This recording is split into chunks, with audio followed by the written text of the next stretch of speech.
Almost ready to start. Waiting for my printout.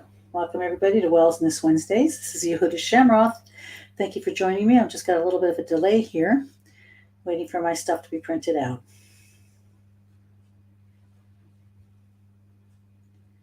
Okay, we can start though.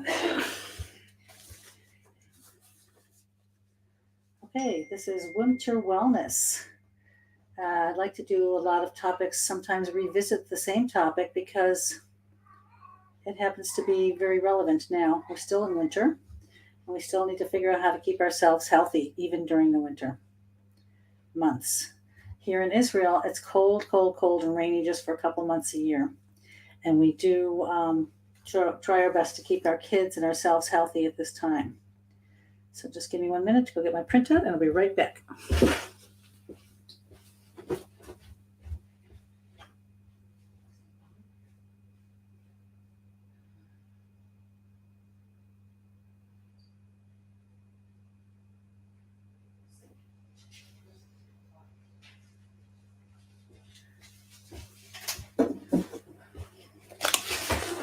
Okay, here we are again, everybody. Sorry about that delay.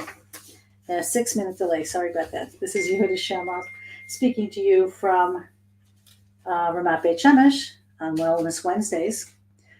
I haven't been on in a while. I try to go once a month now because there's so many things going on in my life, Baruch Hashem, thank God. And we do want to make sure that we get everything done in our personal lives before we start to do extra stuff too. So that's one way to keep yourself healthy and well. So let's talk about winter wellness today and building our immune system. I did several episodes on this kind of topic in the past because of COVID and things like that. I would do regular, if you're interested, regular COVID updates. I do periodically. They're on my YouTube channel.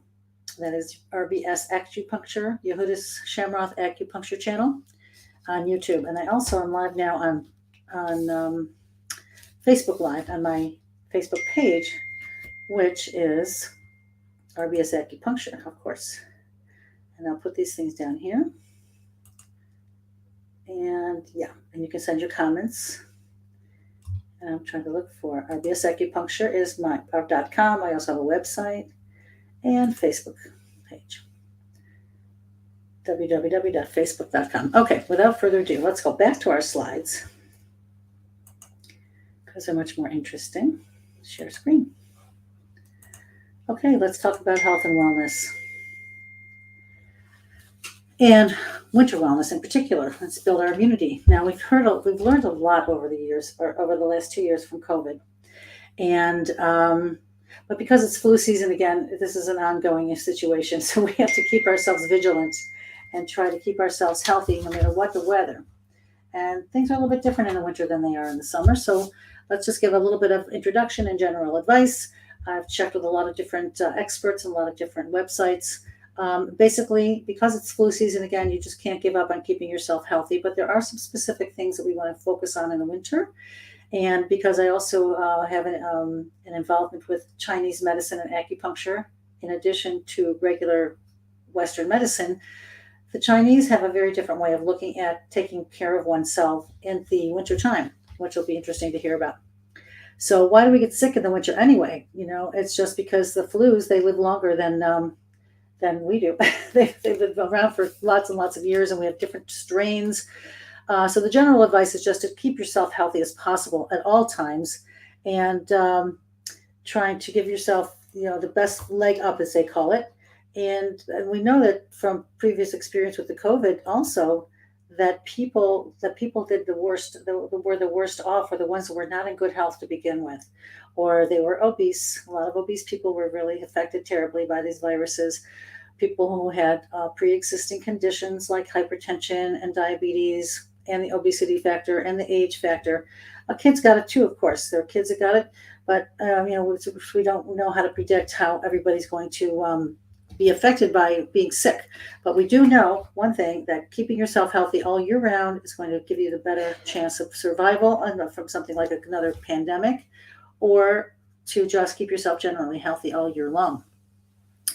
So just keeping your health in mind, you want to make sure we're going to focus on our sleep to make sure it's sufficient and regulated, exercise regularly, give ourselves self-care is a newest term that people like to talk to. Be kind to yourself. That's something that the Chinese focus on for the winter. Playtime and exercise, movement is very important. Spend your time with people. Of course, with the pandemic, that was one of the biggest problems, is that people became very lonely and very isolated. We want to keep a diary of things that keep you healthy and keep you thinking things that will help keep you lift your spirits and get you through a long winter. Some people have something called seasonal affective disorder, which I'll mention. And you have to know when you need help, whether it's a medical help, whether it's Chinese medicine too, whether it's psychiatric or psychological help or any assistance, whether it's shopping.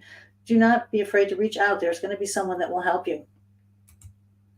So, of course, we want to, besides keeping warm and dry, and keeping, right now it's pouring rain here in Israel.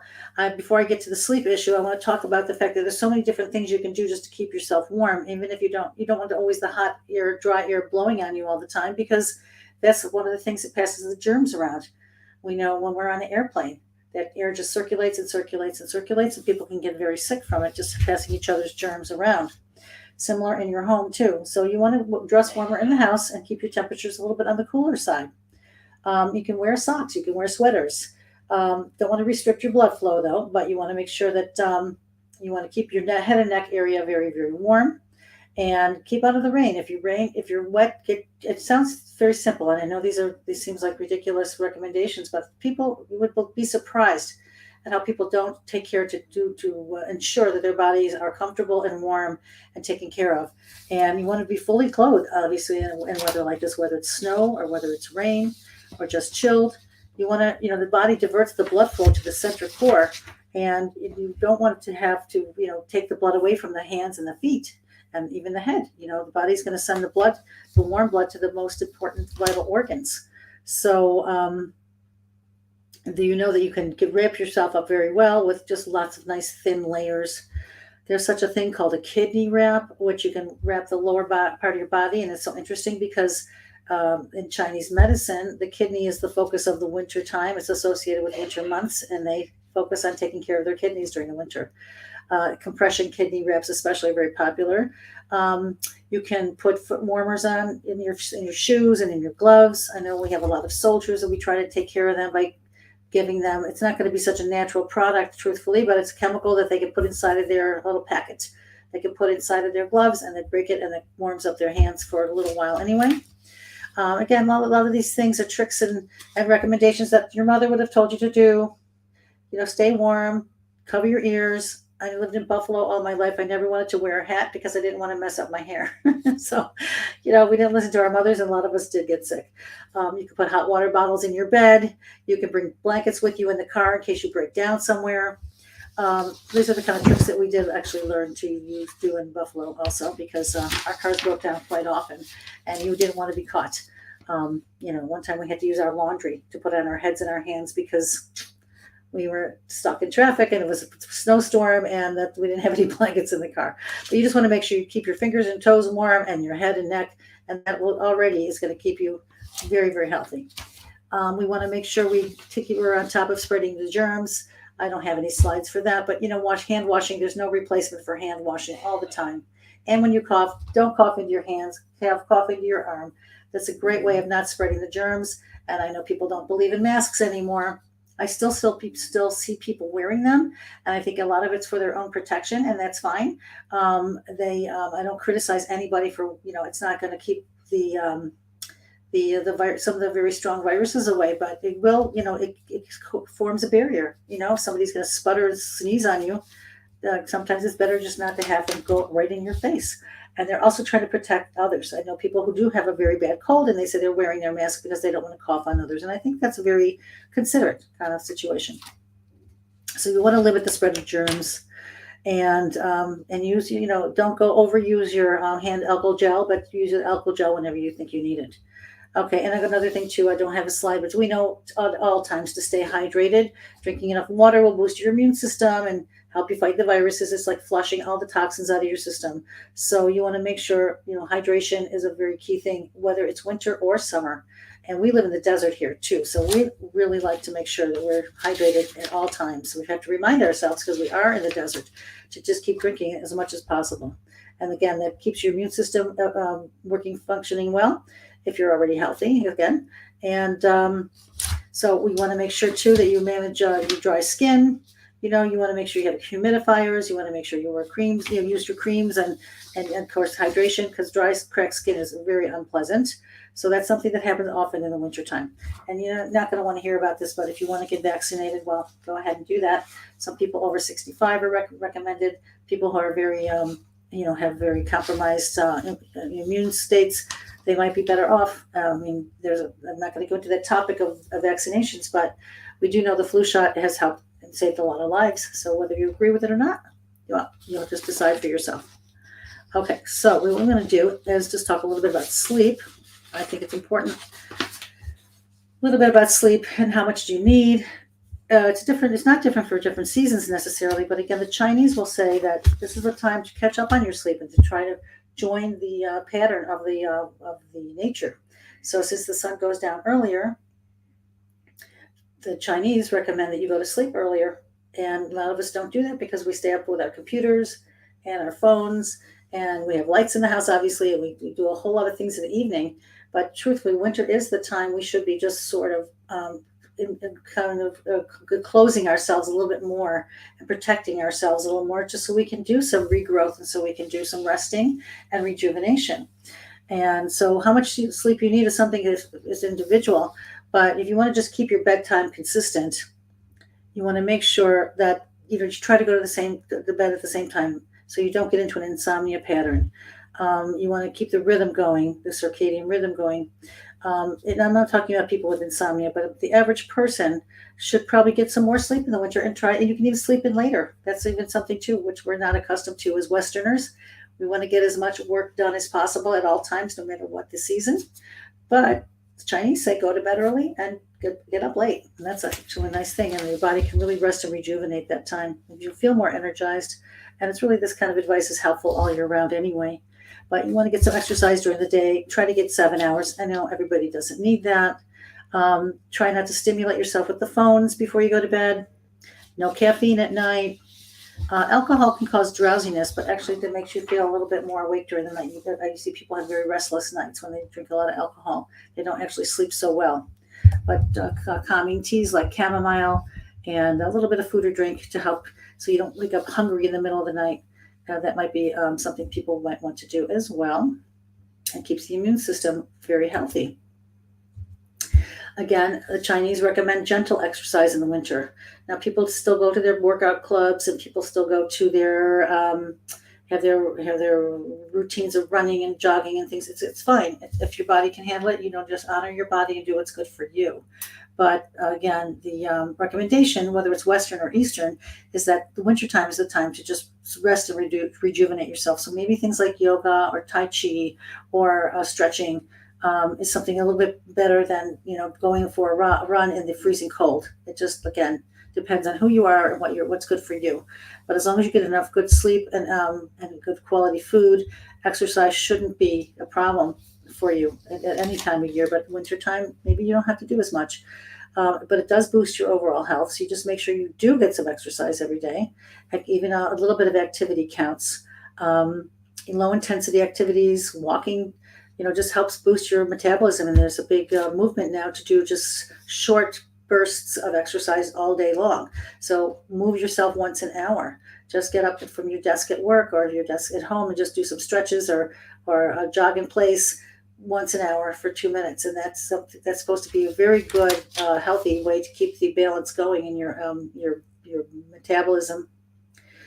Dancing, yard work, anything you can do that could just be, they can be low intensity. It doesn't have to be high intensity exercises.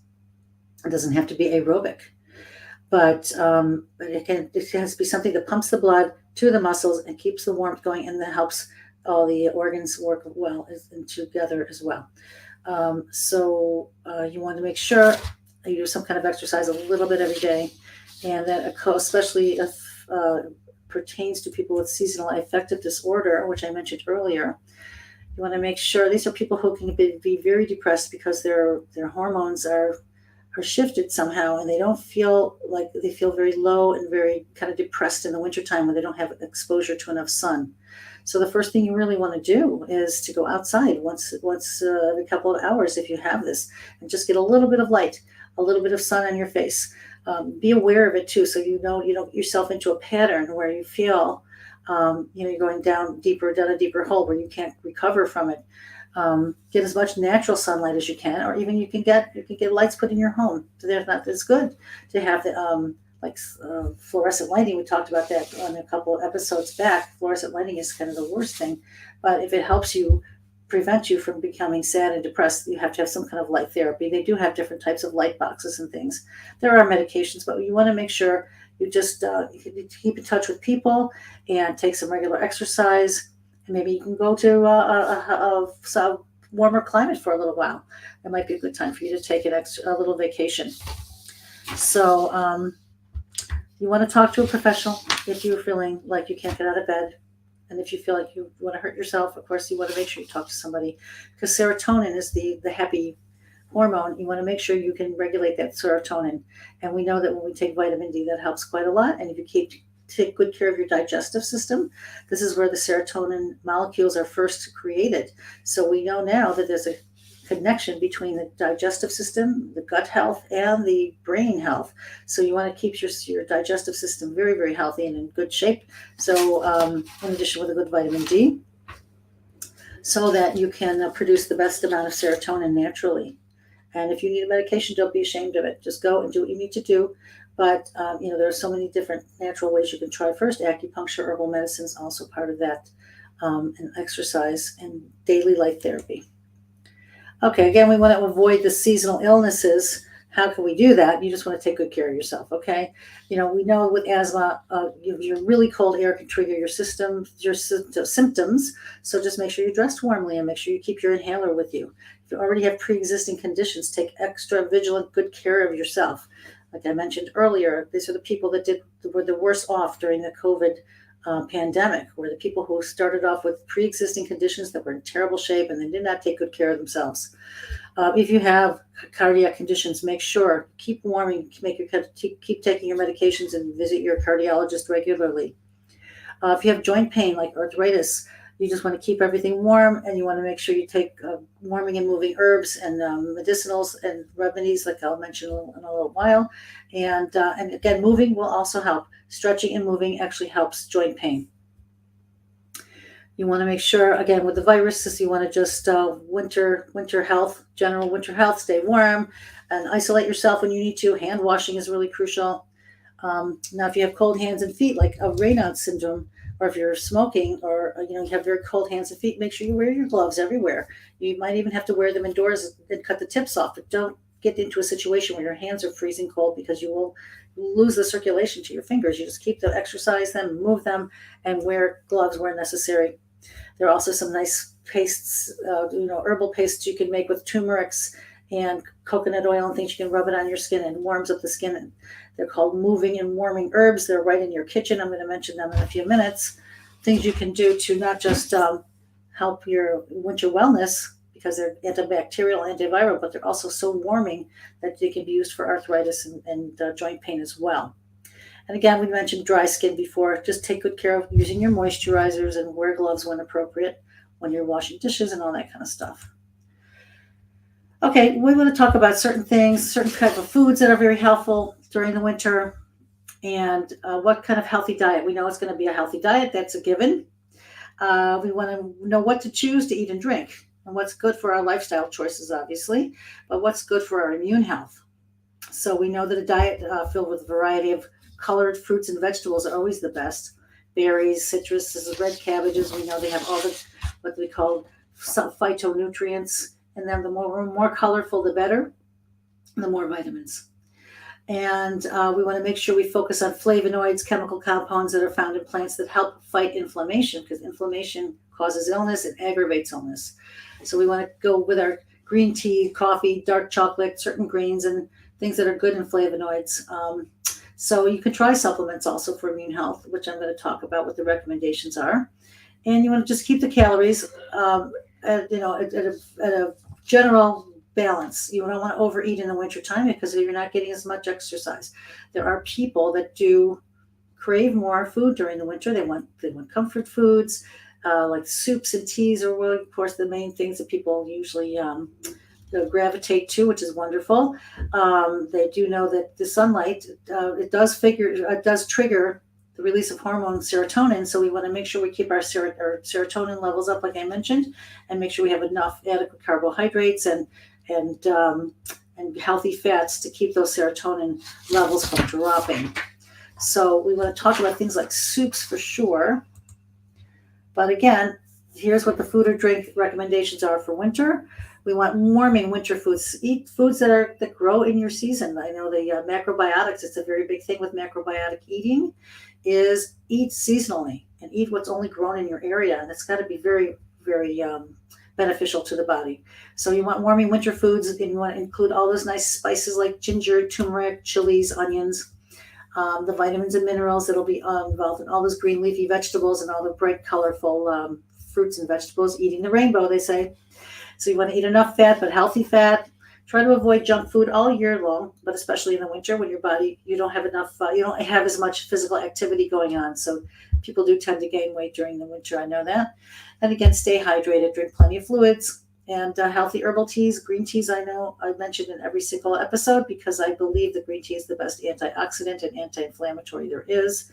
I make a big bottle of water, this big. I don't have one with me right now in terms of the tea, but I put 2 cups of tea in a bottle of water this size, 1.5 liters.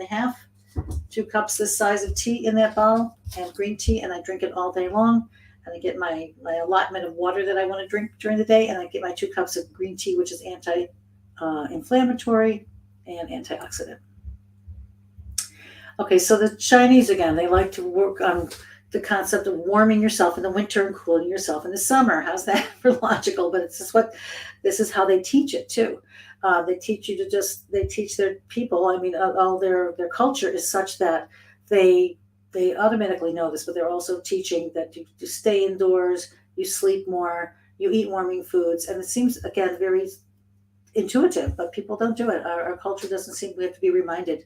So we know that all these things that are in your home already are nice and warming. The herbs are called warming and moving herbs: ginger, cinnamon, and then lamb is supposed to be the most logical thing to eat at this time of year, according to the Chinese, because it has more, it's dense and it has calories. They eat something called rice porridge or oatmeal. Salads and sandwiches are rare. You don't see that so much in the Chinese culture. They do avoid a lot of sandwiches and cold foods like raw fish or like sushi and that kind of stuff. Even though we are under the impression they eat it all the time, they do avoid it in the winter because you want to always nurture and warm your body with nurturing foods. TCM means traditional Chinese medicine. Of course, their winter foods are warming, and they can use tonics, which I'll talk about in a minute. They say that the body needs salty foods at this time and black colored foods to warm up, like the lamb and black beans. And there's also some seaweed that's black. There's all these, they do eat different foods than we do, but they say it helps nourish the kidney better. So examples of salty and bitter foods would be miso soup, soy sauce, seaweeds, radishes, citrus peel, and watercress and quinoa. These are supposed to be very good warming foods for the winter and nourishing the kidney and nourishing all the organs. Of the black colored foods, black sesame, black fungus, which are like the seaweed, black beans, black rice, black pepper, warming. Again, we eat warming foods, but on the other hand, we want to have to offset it with certain cooling things because you can't eat a diet of only warm things. So you want to mix it with different things as well. You want to go make sure you're hydrated again. If your oranges, blackberries, strawberries, all these are all the anti-inflammatory things, of course. The pecans, chocolate squares, and the green tea are always popular all year round, and especially in the winter. So again, when you're going to eat your fats, make sure you eat your healthy fats, good fats versus bad fats. We talk about this in probably every episode. The bad fats, of course, being the processed foods and the very bad oils, like the canola oils and things like that. We want to make sure we have fat in our diet because all of our hormones are made of fat. Our nervous system has a double layer of fat to make it function properly. So everything really requires fat for our nervous system to be healthy, for all of our organs to be healthy. So, and it makes our food taste good, and it helps us absorb vitamins A, D, E, and K. It helps maintain brain function and makes everything work well. Omega-6s and omega-3s, we know we can take our fish oil And we want to make sure we keep the healthy fats like salmon and avocado and nuts and olive oil and things like that, and olives. Did this already. Now, these are some other examples of really healthy foods you can eat all year round. So we want to talk about recommended supplements. This is left over from the COVID lecture, but it's still about the same. For most of, you want to support your immune function. You want to make sure you have enough vitamin D, vitamin C, and zinc. Quercetin is something you can add to it as well. Quercetin is a substance found naturally in red-colored foods, but it's very highly anti-inflammatory. So you want it for a supplement that can give you quercetin. Melatonin helps regulate your sleep, and probiotics keeps your digestion very healthy. So these are the recommended vitamin D3, 1,000 to 4,000 international units a day. Vitamin C, you might want to take 1 to 2,000 a day. And this is whether you're sick or not. You see, people are still taking these things regularly every day, including myself, just as a preventative. Okay, there's a lot of antibiotic alternatives out there we can talk about. I also just want to say one more thing about vitamin D. I don't have slides on it, but vitamin D is here. I know it is because I printed it out. Okay, so if you have low vitamin D levels, you're going to have a problem. You may be susceptible to illnesses and get negative effects to your mental health, and your immune system will really drop. So, sunshine, of course, is one way of getting vitamin D. But how else are we going to get vitamin D? Some people take 4,000 to 6,000 units a day. I was saying before, the recommendation is 1,000 to 2,000 a day. There are people that take upwards to 6,000 international units because they really feel like this is going to keep their immune system at top level. So again, in the summer, we expose ourselves to sun, and they get a lot of vitamin D that way, even just 10 to 15 minutes a day. But in the winter, you're not going to get a lot of sun exposure. So you can take things like cod liver oil, wild seafood. Mushrooms are very, very good in vitamin D and very helpful for the immune system. So the best ways to increase your vitamin D would be to load up on the foods that have good vitamin D in them. So, and when your vitamin D is low, here's another thing. You'll feel fatigued. You won't be sleeping well. You might have bone pain, hair loss, muscle weakness, loss of appetite. So if they're familiar, you need to check out and get your vitamin D level checked. But anything like fatty fish, canned fish, sardines are really yummy, actually. Herring and sardines, egg yolks, beef liver, fish liver, and certain cereals and milk, if you can take dairy products, obviously, and almond milk, soy milk, and orange juice will give you that vitamin D it is considered a hormone too, so we really need to keep our levels up. We want to take our zinc, it helps boost the immune system, and vitamin C, of course, we know helps repair tissues and helps the immune system as well. One of the natural products they like to recommend nowadays is echinacea, which is here, this purple plant here. Echinacea is something that you can get from health food stores everywhere, or you can get it from Chinese medicine practitioner. So there's something in the immune system called cytokines, which are a group of chemical messengers, basically, that they alarm the immune system when there's danger. And so echinacea comes in to support this immune health, and it can help the cytokines fight the infection. So we have a lot of products out there with echinacea in them. There are teas out there. On a daily basis, you should be taking echinacea. There's a product they have here in Israel that I force my kids to take, my big kids, my adult children. It's called Winter. It's got echinacea, vitamin C, vitamin D, zinc. It's got everything all in one pill, which makes it a lot easier also.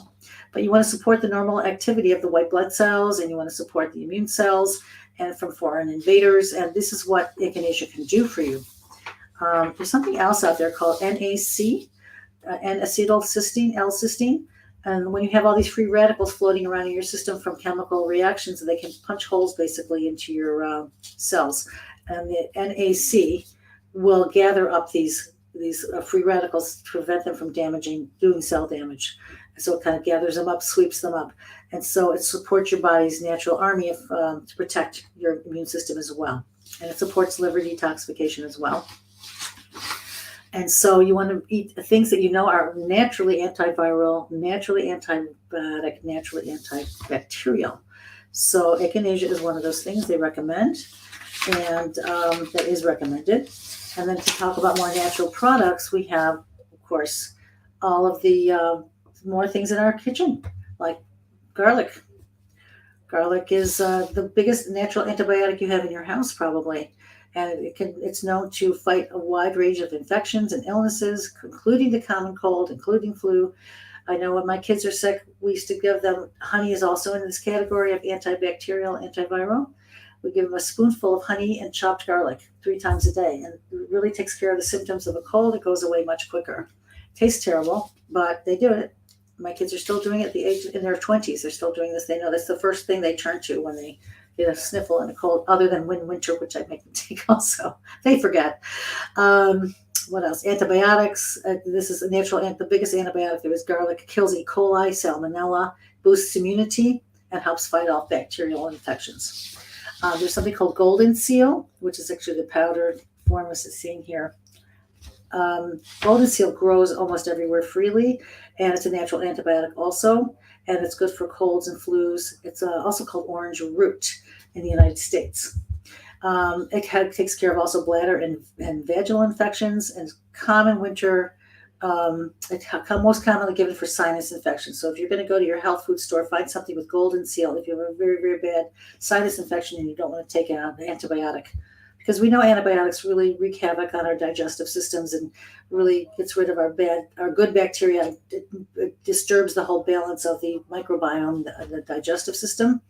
So you want to try to reach for the natural products first. Okay, so you have a sinus infection, reach for your golden seal. It's the most common thing you're going to find. It also helps treats strep throat and diarrhea, gum disease, and pneumonia. It's a multi-purpose kind of herb out there. Licorice, not the kind of candy licorice that we eat at the stores, but natural antibiotic. Licorice is a superpower of antibiotics, and it helps with respiratory problems. You'll see it in a lot of herbal formulas because it helps harmonize all the other ingredients together. It can help treat hepatitis, cirrhosis, herpes, flu. It makes a lot of claims, but HIV and SARS and coronaviruses are also shown to respond to natural licorice. And it tastes good too. And it's even used to treat conditions like eczema, asthma, Lyme disease. Again, we talked about echinacea. It's like it is a solution or an alternative to a pharmaceutical antibiotic. And it does open the airways right away. So you see it with a lot of respiratory formulas. It's of course an immune stimulant, an inflammation fighter. It's great in tea, as I mentioned, and it's found in so many different places and so many different products. And so you should just make sure you go get some echinacea. Just keep it in your house, and people of any age can take it. Aloe vera, as you can see in this picture to the right bottom, it's a natural antibiotic also, and it's an alternative to taking antibiotics. It's good for gum disease, hypertension, also asthma, Crohn's disease. It's because it's very naturally anti-inflammatory as well. And the first thing we know about aloe is it treats burns, and the reason why it treats burns is because it cools it off, cools the burn, and decreases the inflammation. Helps relieve asthma symptoms too. Another thing we could try is coconut oil. We have that on the picture here too. Coconut oil is growing in popularity all the time as an alternative to, that's one of the healthier fats you can eat, I didn't mention. You can use it as a lotion. It heals dry skin in the wintertime and all year round. You can make toothpaste from it. You can make shampoo from it. You can make facial creams from it. It's got antibacterial, antiviral, and antifungal properties. And so it's really wonderful and very useful to have around the house. People use it in their mouth to do something called oil pulling. They swish it around their mouths for like 10 minutes in the morning, and they say their dental care has never been better, and they don't have as many cavities, and they get rid of all the bad bacteria in their mouths. Tea tree oil is an essential oil. I like to use essential oils in many parts of my practice. I give them to people just about every day for every possible purpose. They don't cure things necessarily, but they're very medicinal because they're concentrated portions from healing plants. So something called tea tree oil, also called melaleuca, is well known for all kinds of antibacterial, antiviral, and antibiotic reasons. So you put it on face for acne. You can use it for rashes, soothing burns, treating warts, healing insect bites. Tea tree oil is good for clearing vaginal infections. So you can use it, spritz it in the air in a diffuser. So you can have people. It clears the air, it cleans the air. So during this cold season, it's really wonderful to use a diffuser with all kinds of different herbal or essential oils that will, like all the oils that I mentioned, you can use tea tree especially and lavender oil. You can put this in the air, and you can eucalyptus, peppermint, all these different things that are warming and moving and antibacterial and antiviral. It's good to just, and it smells great in the air too. It smells wonderful. In fact, there's something you can make called which I do make for people occasionally. I'll talk about tonics in a minute. There's something called a flu bomb. It's a recipe you can make with all of the best of the anti-cold and anti-flu oils. And I do sell doTERRA oils. I believe that they're a good brand. So you can put veggie capsules. You can buy empty vegetable capsules and make your own little pills, or you can put them in a roller, or you can put them in a couple drops in a diffuser. But these together, the lemon oil, oregano oil, melaleuca, which is the tea tree. On Guard is actually a blend of a lot of different things, and frankincense oil. And they all together will be, you can take them at the first sign of a cold and a flu, and you'll see it go away very, very quickly. Cayenne pepper is also something considered to be a natural alternative. Turmeric, apple cider vinegar, and ginger. There's many more, of course. The last thing I want to mention were tonics.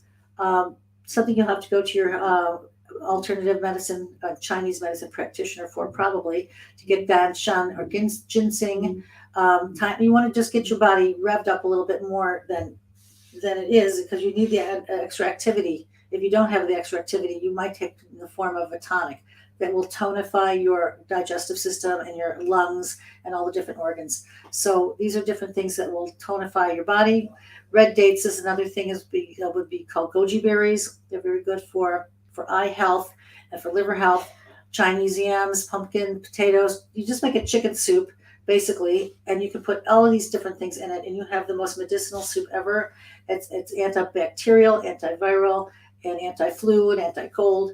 I don't put the walnuts in the soup, but you can put all of these different things in your soup, including mushrooms, which are, of course, very, very good for boosting the immune system. And with that, I think I might just end and hope that you have a very happy, healthy winter, and that you can take some of these ideas home with you. And if you want to find out more about medicinal foods or immune-building soups, which I make often, or these essential oils, please contact me at rbsacupuncture.com, or check my Facebook page out, and can come in and communicate with you that way too. I hope you all have a very happy, healthy winter, and we'll see you next time.